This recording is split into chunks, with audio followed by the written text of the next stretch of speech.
ऋग्वेद का सुबोध भाष्य प्रथम मंडल 61वां सूक्त। इस ही समर्थ शीघ्रकारी वेगवान महिमा वाले वर्णनीय गुण वाले अप्रतिबंध गति वाले इंद्र के लिए मैं अन्नदान के समान मन्य स्तोत्र और दातृत्व की जिनमें अधिक प्रशंसा है ऐसे मंत्र अर्पण करता हूँ। मैं इस इंद्र के लिए अन्न देने के समान ही सोमरस देता हूँ। शत्रु का नाश करने वाले इंद्र के लिए उत्तम स्तोत्र अर्पण करता हूँ। विश्व के पुराने रक्षक इंद्र के लिए हृदय, मन और बुद्धि से विचारों को शुद्ध करने वाले अनेक स्तोत्र किए हैं। बुद्धिपूर्वक की उत्तम शत्रु भावनाशक शुभ वाणियों द्वारा महान विद्वान इंद्र की महत्ता बढ़ाने के लिए उसी इंद्र को उस उपमा योग्य धन प्रापक घोष को अपने मुख से मैं भर देता हूँ, बोल देता हूँ। जैसे कारीगर रथ को बनाता है, वैसे ही इस सब सिद्धि करने वाले प्रशंसनीय बुद्धिमान इंद्र के लिए मैं अपनी वाणियों के द्वारा सबको उत्तेजित करने वाले स्तोत्र को प्रेरित करता हूँ। धन की इच्छा से इस इंद्र के लिए इस स्तोत्र को जैसे घोड़े को रस से संयुक्त करते हैं, उसी प्रकार वाणी से संयुक्त करता हूँ। उस शूरवीर दान देने वाले श्रेष्ठ यश वाले शत्रु के नगरों को तोड़ने वाले इंद्र की स्तुति करने के लिए मैं बोलता हूँ। शत्रु की हिंसा करते हुए सबके स्वामी अपरिमित बल वाले इंद्र ने शत्रुओं को मारते हुए वृत्र के मर्म स्थान पर जिस वज्र से प्रहार किया, उत्तम कर्म करने वाले शत्रु पर उत्तमता से फेंके जाने वाले वज्र को युद्ध के प्रयोजन से त्वष्टा ने इस इंद्र के लिए ही तैयार किया था। इसी इंद्र के लिए त्वष्टा ने उत्तम वेगवान वज्र को तैयार किया। सबको बनाने वाले महान इस इंद्र ने यज्ञ में हवि को और उत्तम स्तोम को शीघ्र पिया तथा सर्वव्यापक इंद्र ने शत्रुओं के पके हुए अन्न को चुराया तथा शत्रु को मारने वाले वज्र को फेंकने वाले इंद्र ने तिरछा करके मेघ को मारा। अहि को मार देने पर इस इंद्र के लिए गति करने वाली देव पत्नियों ने स्तुति को उस इंद्र ने विशाल द्युलोक और पृथ्वी लोक को पकड़ लिया। अतः विद्यावा पृथ्वी इसकी महिमा का पार न पा सकी। इस इंद्र का यश द्युलोक, पृथ्वी और अंतरिक्ष से भी अधिक है। युद्ध में अपने बल से प्रकाशित होने वाला, सभी वीरों में श्रेष्ठ वीर, उत्तम योद्धा, अपरिमित बल वाला इंद्र युद्ध के लिए जाता है। उत्तम ज्ञान वाले इंद्र ने अपने बल से शोषण करने वाले वृत्र को वज्र से काट डाला तथा गवों के समान वृत्र द्वारा रोके हुए भूमि को मुक्त किया तथा दानशील पुरुष के लिए अन्न दिया। इस इंद्र के ही बल से नदियां बहती हैं, क्योंकि इसने ही उनको वज्र से सीमित कर दिया। सब पर शासन करने वाले तथा शत्रुओं को मारने वाले इंद्र ने दानशील के लिए धन देते हुए दुर्वीति ऋषि के लिए स्थान को बनाया।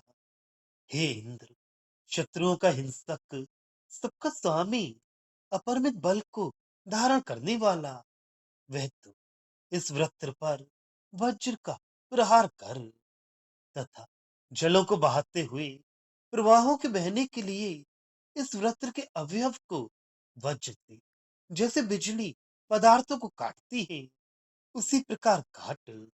हे मनुष्य, गुणों से प्रशंसनीय ये इंद्र जब युद्ध में शस्त्रों का प्रहार करता हुआ हिंसक शत्रुओं को मारता है, शीघ्रता करने वाले इस इंद्र के पुराने कर्मों का वर्णन कर। इस इंद्र के ही डर से पर्वत स्थिर है तथा सबको उत्पन्न करने वाले देवलोक और पृथ्वी लोक कांपते हैं।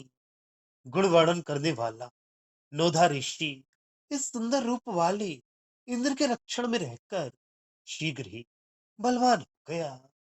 अकेला ही बहुत से धनों का स्वामी ये इंद्र जिस स्तोत्र की इच्छा करता है उसको ये स्तोतागण इस इंद्र के लिए गान करते हैं। इंद्र ने स्वश के पुत्र सूर्य के साथ युद्ध करते हुए सोम यज्ञ करने वाले एतश ऋषि की रक्षा की। हे घोड़ों को अपने रथ में जोड़ने वाले इंद्र, गौतम पुत्रों ने तेरे लिए ही इन शत्रु को हटाने में समर्थ स्तोत्रों को किया है। अतः तू इनमें बहुत रूप वाली बुद्धियों को लगा। ये बुद्धि से धन प्राप्त करने वाला इंद्र हमारे रक्षण के लिए प्रातः काल शीघ्र ही आई। भावार्थ, ये इंद्र बड़ा ही सामर्थ्यवान, शीघ्रता से काम करने में प्रवीण, आनंदपूर्ण, हर्षयुक्त, नित्य उत्साही, अन्यों को आनंद देने वाला, राज्य शासन करने में समर्थ, सभी विद्याओं में निपुण और जिसकी संपत्ति कोई चुरा नहीं सकता, ऐसा सामर्थ्यशाली है। इन सभी गुणों से राजा को युक्त होना चाहिए। ये इंद्र पुरातन प्रथा एवं उत्तम पद्धतियों को सुरक्षित रखता है। ये सबका अधिपति है। उसके लिए की गई स्तुतियां हृदय, मन और विचारों को शुद्ध करने वाली हैं।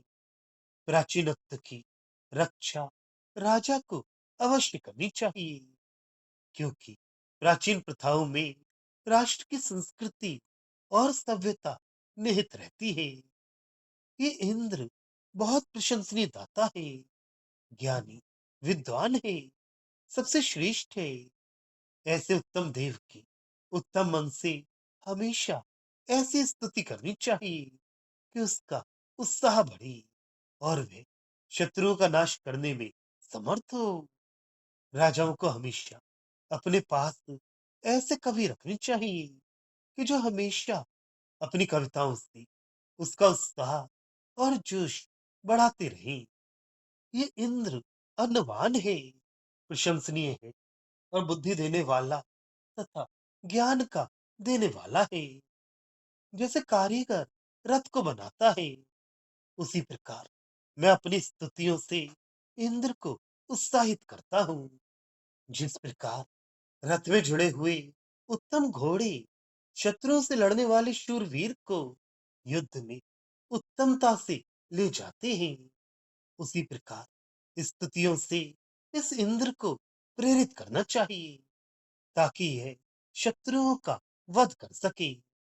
ये इंद्र कितने ही असंख्य बलों को धारण करता है, इसलिए ये सब पर शासन करता है।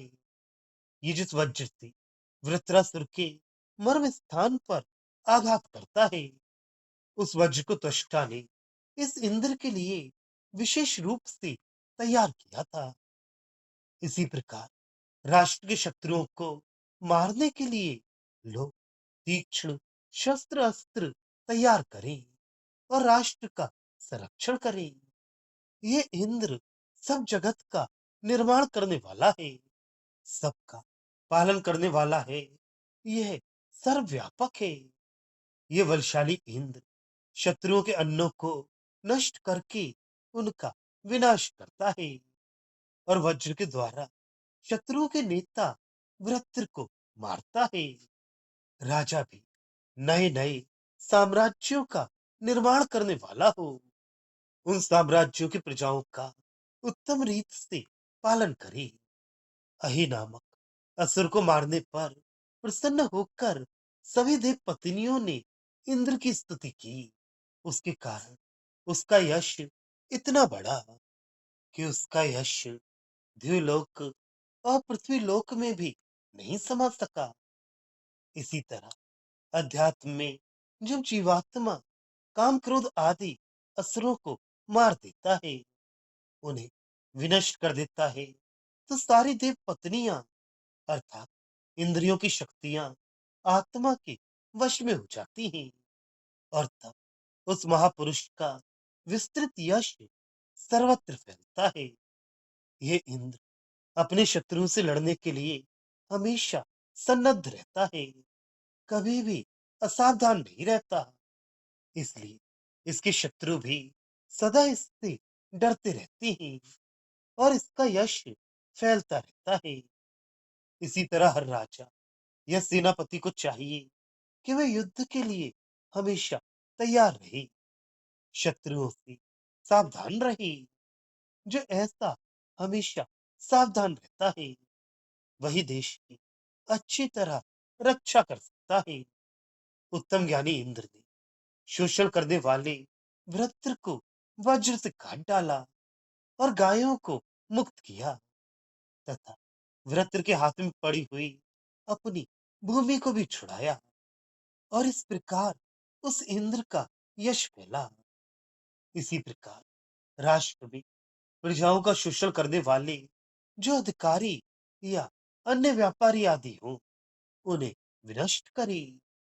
राष्ट्र में गायें स्वच्छंदता पूर्वक विहार करें, उन्हें बंधन में न रखा जाए। शत्रुओं द्वारा जबरदस्ती कब्जे में की गई भूमि को राजा मुक्त करवाए, अर्थात राष्ट्र अखंड रहे। इस इंद्र के बल के कारण ही नदियां बहती हैं। इसी इंद्र ने वज्र से नदियों को सीमित किया है।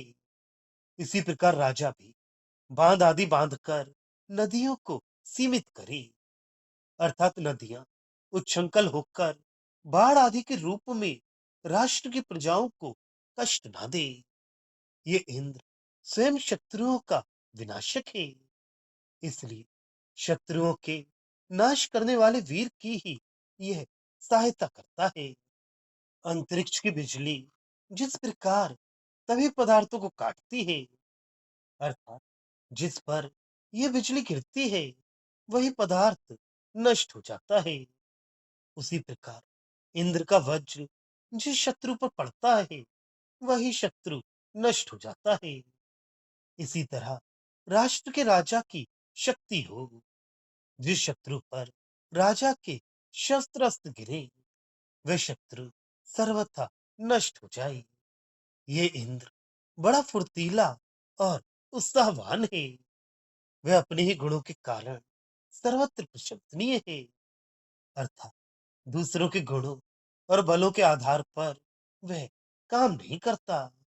वह अपने ही बलों का आश्रय लेकर हिंसक शत्रुओं का विनाश करता है। इसी तरह हर राष्ट्र का स्वामी स्वावलंबी हो, दूसरे की सहायता के बिना भी वह अपने बल के सहारे राष्ट्र के शत्रुओं का विनाश करे। इस प्रकार वे अपने गुणों के कारण सर्वत्र प्रशंसनीय हो। इस इंद्र के डर के कारण सभी पर्वत स्थिर हैं और सबको उत्पन्न करने वाले द्युलोक और पृथ्वी लोक भी डरते हैं। इस सुंदर रूप वाले इंद्र की उपासना करने वाले तथा इसकी स्तुति को धारण करने वाले जन शक्तिशाली होते हैं। ये इंद्र अकेला ही सब तरह के ऐश्वर्यों पर शासन करता है, इसलिए ये जिस प्रकार की स्तुति की इच्छा करता है उसी तरह की स्तुति ये प्राप्त करता है।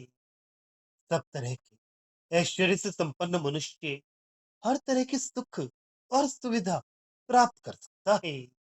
अत्यंत परिश्रमी और प्रयत्नशील लोग ही शत्रुओं को हटाने में समर्थ होते हैं और ऐसे ही लोग उत्तम रूप वाली बुद्धि को प्राप्त करने में सफल होते हैं, अर्थात प्रयत्न करने से ही ज्ञान मिल सकता है।